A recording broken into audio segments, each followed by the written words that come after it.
સુરતમાં ટેક્સટાઇલના મોટા ગ્રુપ પર આવકવેરાના દરોડા પડ્યા છે, ત્યારે ખાસ કરીને સુરતનું જે ઐશ્વર્યા ગ્રુપ છે તેના ઉપર આઈટીના દરોડા પડ્યા છે।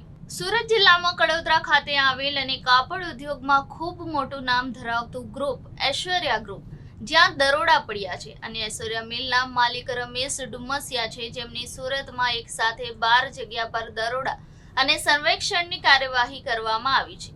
કડોદરાથી સુરત રોડ પર આવેલ ઐશ્વર્યા ડાઇંગ મિલમાં અધિકારીઓએ હાલ તપાસ શરૂ કરવામાં આવી છે, તેમજ ઐશ્વર્યા ગ્રુપના ઓફિસો, માલિકોના ઘર, માર્કેટમાં આવેલ દુકાનોમાં પણ આઈટીનું સર્ચ ઓપરેશન હાથ ધરવામાં આવેલ છે। ત્યારે હાલ તમામ આઈટી દ્વારા તપાસ કરવામાં આવી રહી છે, તો બીજી તરફ ઐશ્વર્યા ગ્રુપના માલિકના પાર્ટનર્સને પણ ત્યાં તપાસ કરવામાં આવી રહી છે, તેમજ ઐશ્વર્યા ગ્રુપ સાથે સંકળાયેલ કોલના ધંધાર્થીઓને ત્યાં પણ આઈટીની તવાઈ સેવાઈ રહી છે।